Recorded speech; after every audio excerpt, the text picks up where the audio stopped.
Bismillahirrahmanirrahim. Assalamualaikum warahmatullahi wabarakatuh. Syukur alhamdulillah kita bisa berjumpa lagi di channel ini. Sholawat dan salam selalu dan tetap tercurahkan kepada junjungan kita Nabi besar Muhammad Shallallahu Alaihi Wasallam. Allahumma sholli ala Sayyidina Muhammad.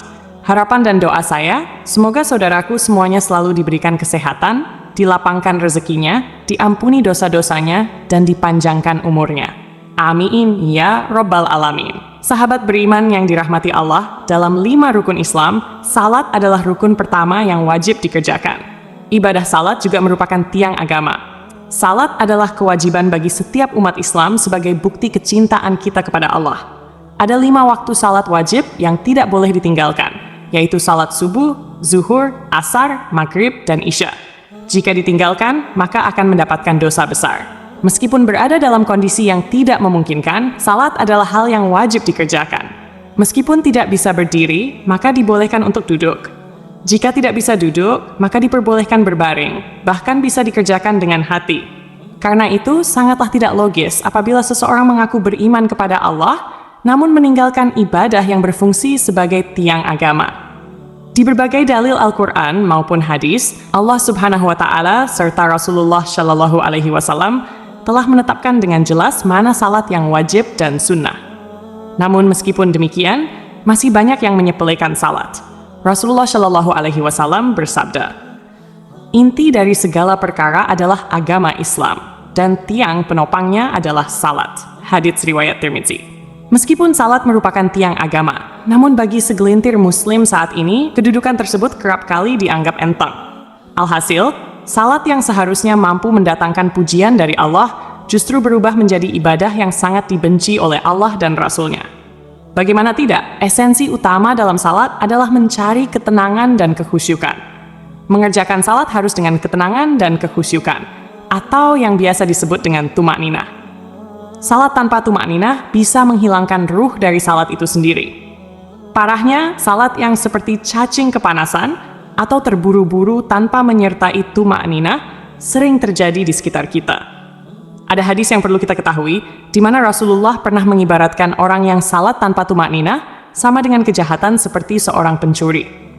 Rasulullah Shallallahu Alaihi Wasallam bersabda, "Sejahat-jahat pencuri adalah orang yang mencuri dari salatnya."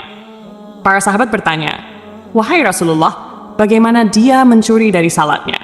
Beliau menjawab, "Orang yang tidak menyempurnakan rukuk dan sujudnya." Hadits riwayat Ahmad. Kondisi yang dijelaskan dari hadis ini ternyata berangkat dari pengalaman Rasulullah bersama para sahabat. Hari itu, setelah Rasul selesai salat berjamaah, tiba-tiba seorang laki-laki masuk ke dalam masjid dan langsung mengerjakan salat sendirian. Anehnya, ketika salat, laki-laki itu melakukan gerakan rukuk dan sujud tanpa disertai jeda. Melihat hal itu, Rasulullah kemudian berkata di hadapan sahabatnya, "Apakah kalian menyaksikan gerakan salat laki-laki tersebut? Barang siapa yang semasa hidup melakukan salat seperti itu, maka dia meninggal tidak dalam keadaan Islam." Tak berhenti sampai di situ, di hadapan para sahabatnya, Rasul juga mengatakan bahwa model ibadah seperti itu ibarat burung gagak yang sedang mematuk darah, atau seperti orang lapar yang hanya makan sebutir atau 2 butir biji kurma tanpa pernah merasakan kekenyangan. Dalam buku Agar Sholatmu Makin Khusyuk, karya Syekh Muhammad Sholeh Al-Munajid, dijelaskan bahwa salah satu dosa orang yang mengerjakan salat adalah tidak memperhatikan rukun salat, yaitu tumakninah. Memang, tidak ada yang bisa menyangkal bahwa perkara diterima atau tidaknya suatu amalan hanyalah ketentuan Allah Subhanahu wa Ta'ala. Tetapi, sebagai umat Muslim, kita juga harus mengetahui bahwa ibadah-ibadah yang telah ditetapkan rukunnya tak bisa diubah atau dilanggar.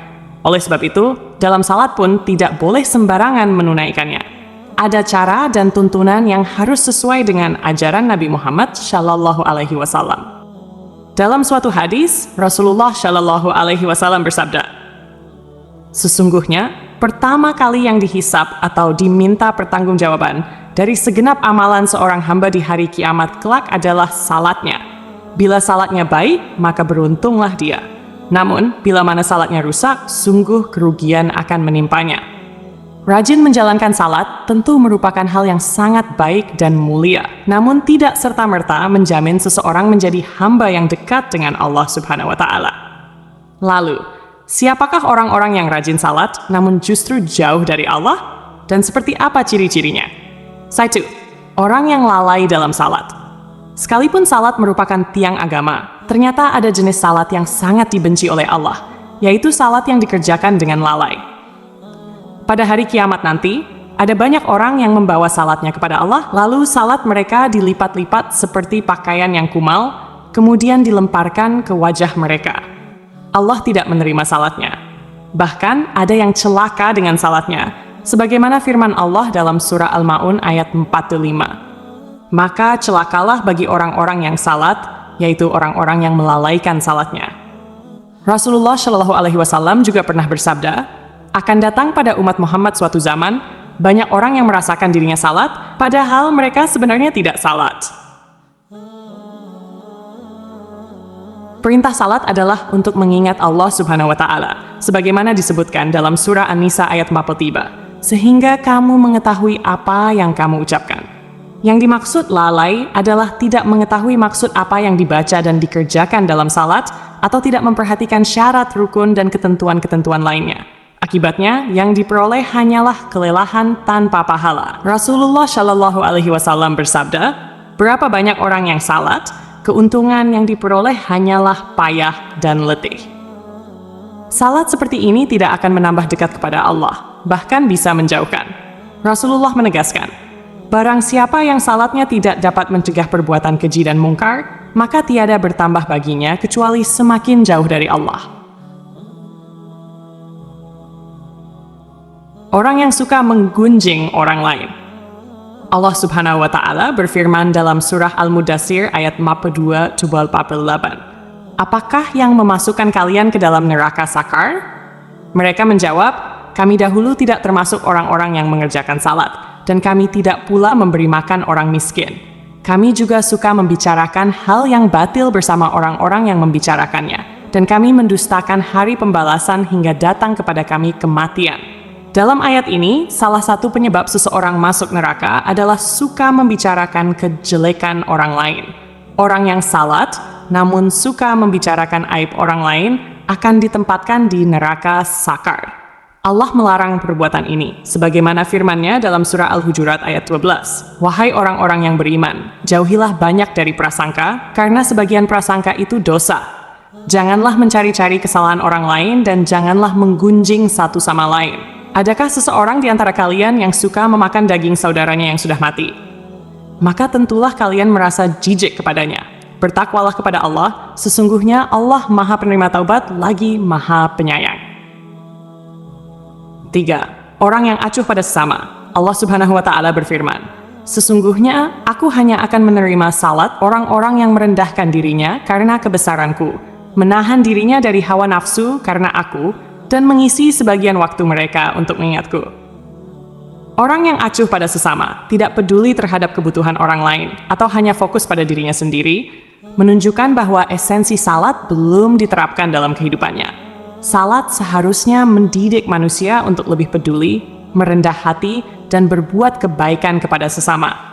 Siangnya untuk berzikir kepadaku, melazimkan hatinya untuk takut kepadaku, tidak sombong terhadap makhlukku, memberikan makan kepada orang yang lapar, memberikan pakaian kepada orang yang telanjang, menyayangi orang yang terkena musibah, serta memberikan perlindungan kepada orang yang terasing. Kelak, cahaya orang itu akan bersinar seperti cahaya matahari. Aku akan berikan cahaya ketika dia dalam kegelapan, aku akan berikan ilmu ketika dia tidak tahu. Aku akan lindungi dia dengan kebesaranku, dan aku akan suruh malaikat menjaga dirinya. Jika dia berdoa kepadaku, aku akan segera menjawabnya. Dan jika dia meminta kepadaku, aku akan segera memenuhi permintaannya. Perumpamaannya di hadapanku adalah seperti perumpamaan surga Firdaus. Dalam hadis yang lain, Rasulullah Shallallahu Alaihi Wasallam menyebutkan bahwa salah satu cara mendekatkan diri kepada Allah adalah bersifat dermawan dan senang membantu orang lain, terutama kepada mereka yang sedang kesulitan.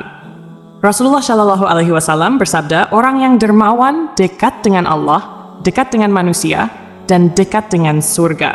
Sedangkan orang yang bakhil atau pelit jauh dari Allah, jauh dari manusia, dan dekat dengan neraka. Orang yang dermawan, insya Allah, akan menemukan kenikmatan di dalam salatnya. Ia akan memperoleh kenikmatan tersebut karena dijaga oleh para malaikat, diberi cahaya dalam kegelapan, dan diberi ilmu secara langsung oleh Allah yang masuk ke dalam hati sanubarinya. Orang yang ria. Sebab pertama yang mampu menjerumuskan seorang ahli ibadah sehingga mendapatkan azab, bahkan menjadi penghuni neraka, adalah sifat ria. Hal ini terjadi apabila semua amal saleh yang dilakukan di dunia bukan untuk mencari ridha Allah, melainkan untuk pamer dan mengharap pujian dari manusia. Allah Subhanahu wa Ta'ala berfirman, "Sesungguhnya orang-orang munafik itu menipu Allah, dan Allah akan membalas tipuan mereka. Apabila mereka berdiri untuk salat, mereka berdiri dengan malas. Mereka bermaksud ria dengan salat di hadapan manusia, dan tidaklah mereka menyebut Allah kecuali sedikit sekali." An-Nisa. Oleh karena itu, sebaik-baiknya amalan adalah amalan yang dilakukan dengan ikhlas, murni lillahi ta'ala, hanya demi Allah. Cukuplah kita berharap kepada ridha dan balasan darinya, karena Allah Subhanahu wa Ta'ala adalah seadil-adilnya pemberi balasan. Menjaga hati dan niat merupakan hal yang harus kita perhatikan agar semua amalan tidak berujung sia-sia atau menjadi ria kepada sesama. Orang yang suka berdusta adalah salah satu dosa besar yang diancam dengan siksa pedih di akhirat kelak. Di zaman sekarang, kebohongan tampaknya sudah menjadi kebiasaan di masyarakat. Padahal, sekecil apapun kebohongan tetap dianggap dosa besar. Meskipun seseorang rajin salat dan beribadah, jika lisannya suka berbohong, maka salat dan ibadahnya akan sia-sia. Kebohongan akan menghapus amal-amalnya. Jika ia mati tanpa bertaubat, maka ia akan dimasukkan ke dalam neraka. Allah Subhanahu wa Ta'ala berfirman, "Sesungguhnya yang mengada-adakan kebohongan hanyalah orang-orang yang tidak beriman kepada ayat-ayat Allah, dan mereka itulah orang-orang pendusta." Berenah Aisyah, berbohong adalah salah satu ciri dari golongan orang-orang munafik. Oleh karena itu, kita sebagai umat Islam wajib menjauhi tindakan dusta, karena hal itu dapat menyengsarakan kita di dunia maupun di akhirat. Semoga kita termasuk golongan orang-orang yang rajin salat dan dekat dengan Allah Subhanahu wa Ta'ala, sehingga kita mendapatkan ridhanya dan menetap di surganya kelak. Amin ya Rabbal Alamin. Demikian yang bisa saya bagikan, semoga bermanfaat untuk kita semua. Wassalamualaikum warahmatullahi wabarakatuh.